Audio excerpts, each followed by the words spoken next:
या पदयात्रेमध्ये प्रचंड मोठ्या संख्येने ही मुलं होती. ही अतिशय गरीब कुटुंबातली मुलं आहेत आणि त्याचा सन्मान झाला पाहिजे. मी त्यांची नावं घेतो. सगळ्यांनी त्यांचं जोरदार स्वागत केलं पाहिजे. आणि सरोदे हे शेगावचे आणि यांनी या पदयात्रेमध्ये सहभाग घेतला होता. संजूबाबा गायकवाड, बाळासाहेब गडकर, बाळासाहेब कांबळे, अनंत साठे, सागर साठे, आकाश घोलप, जो मांदाचं सोने म्हणून आकाश घोलप,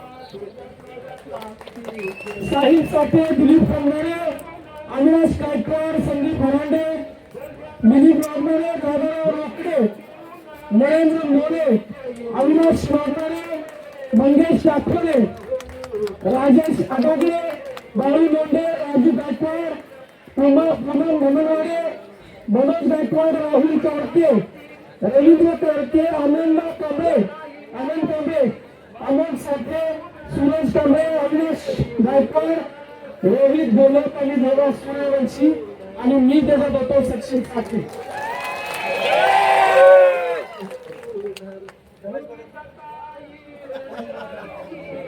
आणि आमचे भाऊ गणेश भगत, अण्णाभाऊंच्या बहिणीचे नातू, आम्ही सगळ्यांनी मिळून ही पदयात्रा काढली. आपल्या सगळ्यांचा मी जास्त वेळ यासाठी घेतोय की मांग उठून चाललेत काय काय. आणि हे जे मी मध्ये भाषण घेतलंय ती मी वाई केलेली आहे तुमच्यासोबत. कारण सगळे लोक आले पाहिजे, त्यांनी हे सगळं पाहिलं पाहिजे. आणि तुम्ही जर उठून गेला तर मग तुमच्या येण्यालाच काय अर्थ राहणार नाही, माझ्या पदयात्रेला पण काय अर्थ राहणार नाही. मी सगळ्या माणसांनी यासाठी खूप मेहनत घेतली. तुम्ही स्वतःला मेहनत घेतलेली आणि या मेहनतीला आपण यश देण्याचा प्रयत्न केला पाहिजे. तुम्ही आम्ही देऊ शकतो. या व्यवस्थेला तुमचं आमचं काही देणं घेणं नाही. मीडिया या महाराष्ट्राच्या इतिहासातलं आजचं हे पहिलं आंदोलन आहे जे भर पावसामध्ये मुंबईत मध्ये आले आणि इथं एक सुद्धा श्रीमंताचा मीडिया इथं एक सुद्धा नाही. ही गोष्ट लक्षात घ्या. आणि तुम्ही तुमच्या खिशामध्ये मोबाईल आहे, सगळ्यांनी मोबाईल बाहेर काढायचं आणि आपल्या स्वतःच्या फेसबुक लाईव्ह मधून हे लाईव्ह करायचं. सगळ्यांनी लक्षात घ्या, ज्याला येत नाही त्याने मोबाईल खिशात ठेवा, पण सगळ्यांनी याला लाईव्ह कव्हरेज द्यायचं. सगळ्यांनी लक्षात घ्या, याचे सगळ्यांनी व्हिडिओ बनवायचे. आणि हे महाराष्ट्राच्या इतिहासामध्ये गाजदार आंदोलन आहे. म्हणून मी या निमित्तानं तुम्हाला सांगू इच्छितो, सगळ्यांनी इकडे लक्ष द्या, इकडे तिकडे बघू नका. पाठीमागच्या हात वर करा सगळ्यांनी. आंदोलनाच्या या आझाद मैदानाच्या विचार मंचावरून मी तुम्हाला सगळ्यांना सांगू इच्छितो की आपण अनुसूचित जातीतली संविधानाचा अधिकार घेणारी माणसं आहेत आणि आपण एकाच छताखाली राहतोय. पण या छताखाली राहत असताना एक भाऊ सुखी आहे आणि एक भाऊ दुःखी आहे. आणि छोटा भाऊ हे सगळं बघतोय. काही काळ त्याला कळालं नाही की मी माझ्या अंगावरची ही फाटलेली कापड आहे, माझ्या पायामध्ये जी तुटलेली चप्पल आहे, त्याचं कारण त्याला नेमकं कळत होतं. आणि मोठा भाऊ चांगला होता, मोठ्या भावाचं भान मोठं नव्हतं. तो मोठा भाऊ हे गपगुमान सगळं गिळत होता, गपगुमान सगळं एकटंच खात होता. मी जेव्हा अनुसूचित जातीच्या 59 जातीची यादी वाचली, त्या यादीमध्ये मी अशी नावं पाहिली की त्या नावा ज्या काही जाती म्हणजे माला मेहतर नावाची जाती, या सगळ्या माणसांना मी कुठंच भेटलो नाही. या सगळ्या जाती मी कुठं राहतात, कशा पद्धतीने जगतात हे कधीच बघितलं नाही. आणि मग या सगळ्या जाती कुठं आहेत आणि यांचं आरक्षण खातंय कोण? माननीय सोनवणे अंतर साहेब. आणि मग हे सगळं खातंय कोण? हा जेव्हा सर्वे झाला तेव्हा गोष्ट लक्षात आली छोट्या भावाची की आमचा मोठा भाऊ ज्याची चांगली कापड आहेत, ज्याच्या पायात चांगली चप्पल आहे, ज्याला राहायला घर आहे, तोच हे सगळ्या भानगडी करतोय. हे छोट्या भावाच्या लक्षात आल्यावर आरक्षणाच्या उपवर्गीकरणाचा एक आवाज या महाराष्ट्राच्या आणि देशाच्या मातीमध्ये तयार झाला. पण मोठा भाऊ हे मान्य करायला तयार नाही. छोटा भाऊ म्हणतोय की अरे आम्हाला आरक्षण मिळू दे, आमच्या पोटात पडू दे, आम्हाला शिक्षण मिळू दे, नोकरी मिळू दे, तू थोडा माघार घे. मोठा भाऊ म्हणतोय की अरे तू येडाय, तू शिकलेला नाहीये आणि आमची प्रगती धर्माने झालेली. छोटा भाऊ म्हणतोय की तुझी जर प्रगती धर्माने झाली तर मग सोड आरक्षण. पण मोठा भाऊ दांडगाणं करतोय, धमकी देतोय आणि मोठ्यानं भांडतोय आपल्या सगळ्यांना.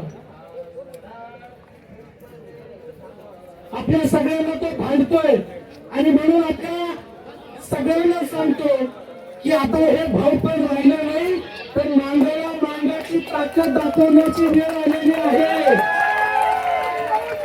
म्हणजे सामाजिक ऐक्य सुप्रीम कोर्टाचा आदेश आहे.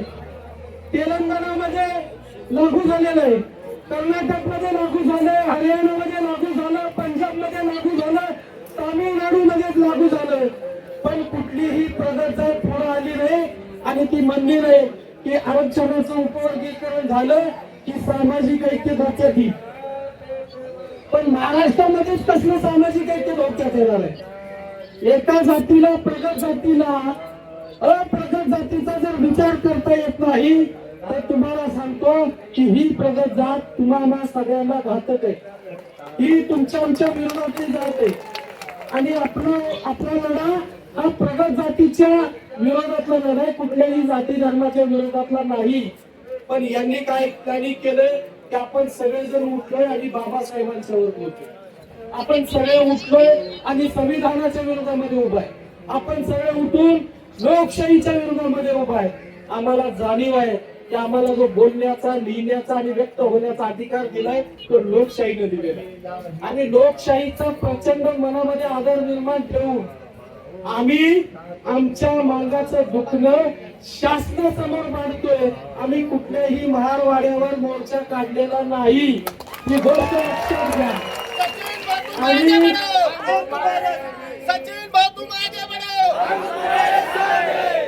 बाबासाहेबांच्या मागे लपून आपला महार बांधव आरक्षण एकटाच खाण्याच्या तयारीत आहे, ही गोष्ट लक्षात घ्या.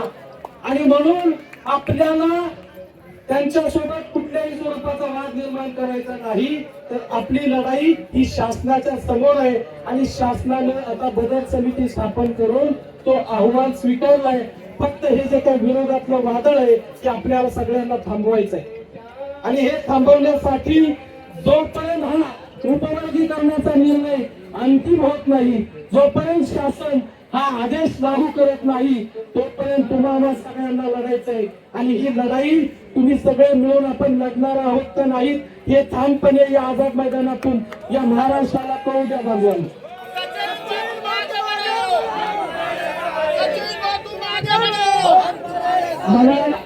मला म्हणजे तुमच्याशी खूप काही बोलायचंय, पण आम्ही ज्या पद्धतीचा प्रवास केलाय त्याच्यामुळे बोलताना फार अडचणी येतात. पण तुम्हाला माझ्या भावना करत असतील की ही लढाई इथं संपलेली नाही, तुम्हाला पुन्हा एकदा या लढाईमध्ये उतरायचं आहे.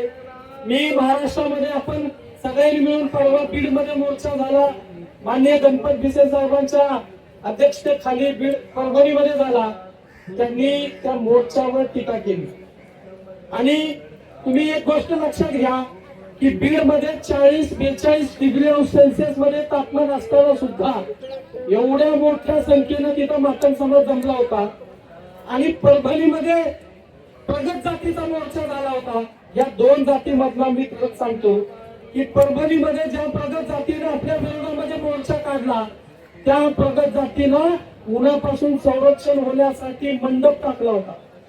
10 कूलर लावले होते, 10 कूलर मध्ये या अप्रगत जातीला मंडप टाकायला सुद्धा पैसे नव्हते.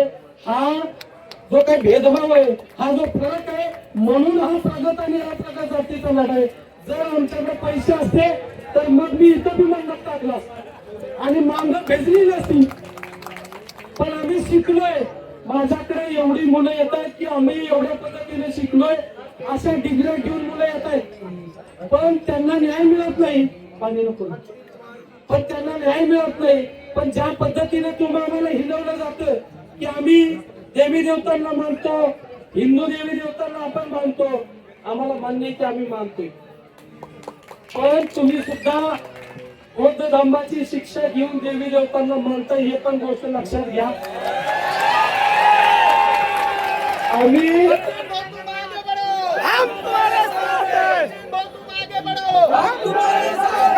आणि मंदिरात पण जातात आणि चर्च मध्ये पण जातात ते. आणि काही काही भाग मस्जिद मध्ये पण जातात आणि मग आपल्याला म्हणायचं की देवी देवतांना मानतात आणि ते बोकडं आणि हे लोक आणि ख्रिश्चन धर्म स्वीकारलेली महाराजा नाही कोडोली आजोळ माझं कोल्हापूर जिल्ह्यातलं पन्हाळा जे आहे, पन्हाळा तालुक्यात कोडोली नावाचं वेळेला कोडोली नावाचं गाव आहे, माझ्या आईचं गाव आहे अजून. आणि तिथं असे महाराज की त्या सगळ्यांनी ख्रिश्चन धर्म स्वीकार आणि पुन्हा आम्हाला सांगतील की तुम्ही या हिंदू धर्मामध्ये गुरफटलेलं आहे. आणि ही मागणी RSS इकडे बघा, इकडे तिकडे मागणू बघू नका, तिकडे दुसरं आंदोलन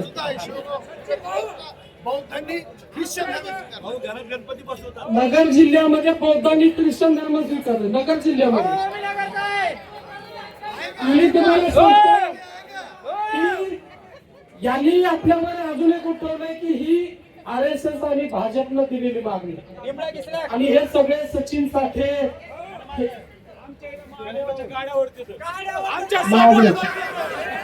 बरं हे त्यांनी कोणाला सांगावं,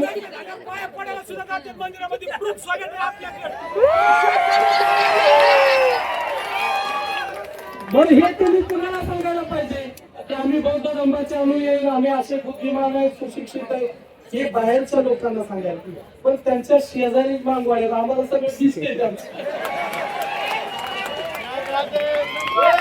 आणि ते दिसून सुद्धा ते म्हणते आम्ही धर्मानं आमची प्रगती झाली. आणि मग सोड आरक्षण आणि नुसता धर्म घेऊन पुढे चाल. आणि मी सांगतो, जाहीरपणे सांगतो की आम्हाला या आरक्षणास तुम्ही आरक्षण सोडा आणि 10 वर्ष फक्त आम्हाला आरक्षण द्या. 10 वर्षात मागाची प्रगती करून दाखवतो आणि त्याच्या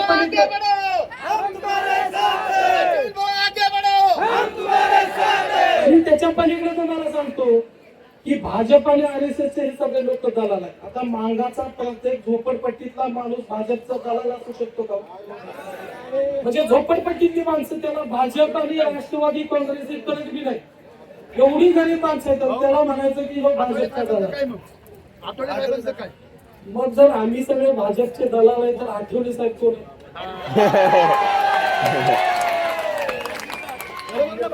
मग संजय शिरसाट कोण होणार आहे?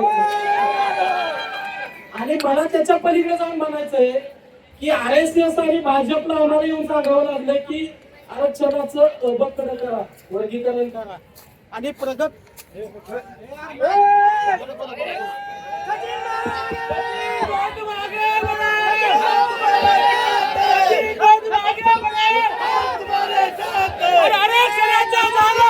आमच्या